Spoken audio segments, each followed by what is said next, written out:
नमस्कार। आइए सुनते हैं हिंदी की एक बहुत ही लोकप्रिय लेखिका सुधा भार्गव द्वारा लिखी हुई कहानी आखिर माँ जो हूँ। मैं अपने छोटे से परिवार में बहुत खुश थी। एक बेटा 17 वर्ष का व बेटी 10 वर्ष की जो अपने भाई पर जान छिड़कती थी। सब अपने अपने कार्यों के प्रति सजग और शांत। पिछले कुछ दिनों से शहर में पॉकेटमारी के एक गिरोह की चर्चा हो रही थी, जिसमें ज़्यादातर 12 वर्ष से 20 वर्ष के लड़के शामिल थे। मुझे अजीब सी दहशत हो गई। कहीं मेरा बेटा न फंस। हम पति पत्नी काम के चक्कर में सुबह 10 बजे ही घर से निकल जाते। मन का भय प्रकट करते हुए एक दिन मैंने अपने पति से बेटे पर नज़र रखने को कहा। शाम को जब वह घर लौट कर आया, बड़ा थका थका सा लग रहा था। रोज की तरह न मुझे आवाज़ दी और न ही एक कप चाय मांगी। वह बिस्तर पर पड़ गया मानो सारी हिम्मत चूक गई हो। मैं तो घबरा गई। प्रश्न सूचक दृष्टि उसकी ओर उठ गई। गिरोह का पता चल गया है? तुम्हारा बेटा भी उसका सदस्य है? मेरी हड्डियों में तो ऐसा दर्द उठा कि तड़प उठी। जमीन पर ही लुढ़क पड़ती अगर वो मुझे संभाल न लेता। क्षण भर में मेरे चेहरे पर मुर्दनी छा गई। न जबान हिल रही थी और न शरीर का कोई अंग। कानों को पति की कही बात का विश्वास न हुआ। मैंने सीधे सीधे बेटे से ही पूछने का निश्चय किया। अंधियारी की चादर बिछते ही उसने घर में प्रवेश किया। हम दोनों उसे घूरे जा रहे थे मानो वह भूत हो। उसकी चाल ढाल और कपड़े पहनने का ढंग भी अजीब लगा। बीड़ी सिगरेट धुएं के लच्छे उसका पीछा कर रहे थे। उसने बड़े शांत भाव से मान लिया कि वह पॉकेटमारी गिरोह का सदस्य है। उसने यह भी स्पष्ट कर दिया कि गिरोह के सारे सदस्य उसकी बात मानते हैं और उसके इशारों पर नाचते हैं, अतः उनको छोड़कर वह नहीं रह सकता है। हमारे पालने में न जाने क्या कमी रह गई थी कि उसने गैरों में अपनापन खोजा। बेचैनी की बाढ़ में मैं बह चली। बहुत हाथ पैर पटके, किनारा न मिला। बस अपने भगवान को पुकारने लगी। रात्रि को सोते समय मैंने अपने पति के सामने इच्छा व्यक्त की, क्यों न गिरोह के सदस्यों को हम अपने घर में आश्रय दे दें। शायद घरेलू वातावरण देख वे जिम्मेदार नागरिक बन जाएं। किसी न किसी मजबूरी के कारण उन्होंने जेब काटने का धंधा शुरू कर दिया है। मेरी बात सुनकर तो वह बिफर उठा और मुझे पागल करार कर दिया।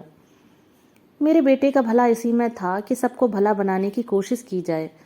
किसी भी समय वे पकड़े जाने पर जेल की हवा खा सकते थे।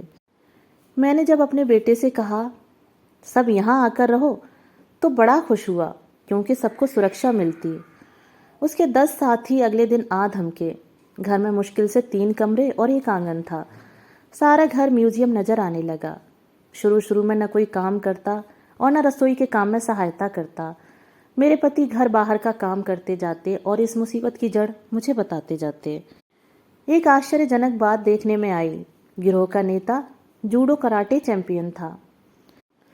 सुबह 1 घंटा सबकी अच्छी खासी कवायद होती, ताकि अनुचित काम करते समय वे अपनी सुरक्षा खुद कर सकें। एक दूसरे के लिए मरने मारने पर उतारू हो जाते थे। झगड़ालू किस्म के व भद्दे शब्दों का प्रयोग करने वाले किशोर कभी कभी मुझे जानवर लगने लगते। स्नेही बयार के झोंकों में मृदुल होना कभी उन्होंने सीखा ही नहीं, पर उनमें कहीं न कहीं अच्छाई छिपी अवश्य थी, जिसे बाहर निकालकर मुझे लाना था। 1 माह का राशन 10 दिनों में ही खत्म हो गया। पैसों का प्रबंध तो करना ही था।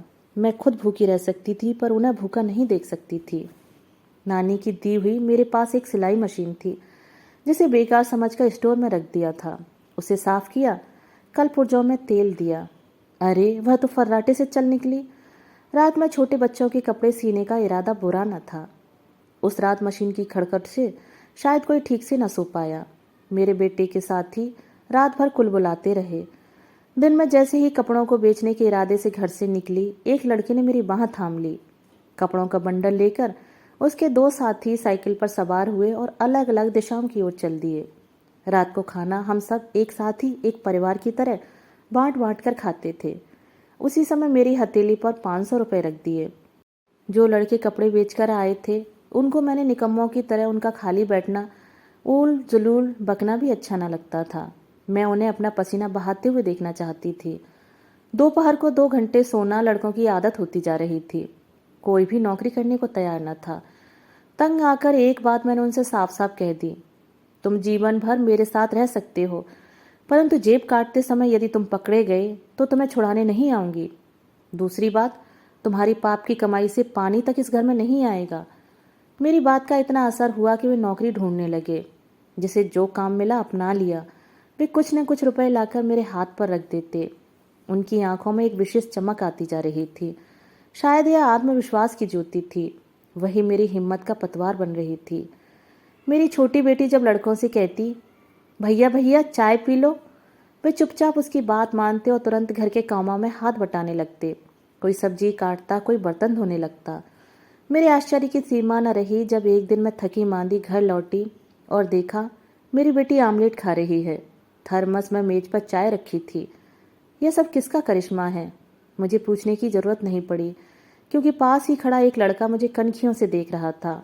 मैं जब उसकी ओर देखती, वह झट से निगाह नीची कर लेता। उसको भौदल्ला कहकर पुकारते थे। मुझे उसका यह नाम बिल्कुल अच्छा नहीं लगता था, पर विवशता से यही नाम लेना पड़ा। भौदल्ला, यह आमलेट किसने बनाया? मैंने। रुमा को बहुत भूख लगी थी। आपके लिए चाय भी बनाई है। आप भी तो आंटी बहुत थक गई हो। तुमने यह कहाँ से सीखा? आपको रोज बनाते देखता हूँ, आज पहली बार बनाया है। तब से मैं सबकी आंटी बन गई। कोई कोई तो मुझे भावातिरेक में माँ भी कहता। एक बात मैं समझ गई, अनजान बच्चे अब मेरे होने लगे हैं। वे किसी न किसी तरह मेरी मदद करना चाहते थे। यह मेरे लिए बहुत संतोष की बात थी। मैंने बच्चों को 5 समूहों में विभाजित कर अलग अलग काम सौंप दिए। मैंने कभी उनके दोषों पर ध्यान नहीं दिया। उनके नाम भी बदल दिए, जिनका कुछ न कुछ विशेष अर्थ होता था। मजे की बात कि वे अपने को नाम के अनुरूप ही ढालने लगे। मैंने एक का नाम प्रेम रखा। उस झगड़ालू का बात करने का तरीका ही बदल गया। उसकी आवाज़, उसका एक एक शब्द मोहब्बत का संदेश देने लगा। कोई लड़ाई करता तो उसका निपटारा करने बैठ जाता। मुझे यह देखकर कभी कभी बहुत हंसी आती। दूसरे लड़के का नाम सत्य प्रकाश रखा। उस मक्कार, झूठ बोलने वाले लड़के ने सच बोलने की कसम खा ली। सच बोलने के कारण उस लड़के पर डांट भी पड़ जाती, पर उसने सच बोलना ना छोड़ा। बच्चों की आदतें बदलने लगी। अच्छा खासा सुधार गृह हो गया था मेरा घर। घर का काम काज लड़के काफ़ी कर लेते थे, इसलिए शाम होते ही मैं सिलाई मशीन लेकर बैठ जाती। कुछ दिनों के बाद बचत होने लगी और मैंने दूसरी मशीन खरीद ली। काम अच्छा चल निकला। पतिदेव अब तो मेरे उठाए कदम की सराहना करने लगे। उनके प्रयास से बैंक से कुछ धनराशि उधार मिल गई। हमने उससे 2 कारें व कुछ कंप्यूटर खरीद लिए। लड़कों ने कंप्यूटर का ज्ञान प्राप्त किया और फिर वही उनकी रोजी रोटी का साधन बन गया। परंतु मैं इतने से ही संतुष्ट न थी। मैं चाहती थी कि लड़के पढ़ लिख कर अपना भविष्य बनाएं। यह तभी संभव होता जब वे धन कमाने के साथ साथ शिक्षा भी प्राप्त करते। सब लड़के मेरे सपनों को पूरा करने के लिए कटिबद्ध थे। मैंने घर का मोर्चा संभाला। बच्चे मन से पढ़ने व धन कमाने में जुट गए। मेरे पति देव तन मन धन से मेरे थे। हम सब एक किश्ती पर सवार हो गए और बढ़ते ही गए। भंवर में फंसे पर पक्के इरादे के कारण निकल गए और पीछे मुड़कर कभी नहीं देखा।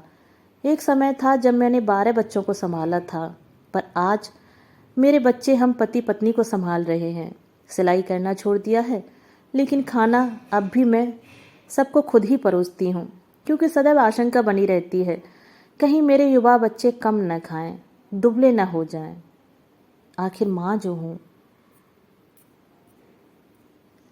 दोस्तों, अभी आप सुन रहे थे सुधा भार्गव द्वारा लिखी हुई कहानी आखिर माँ जो हूँ।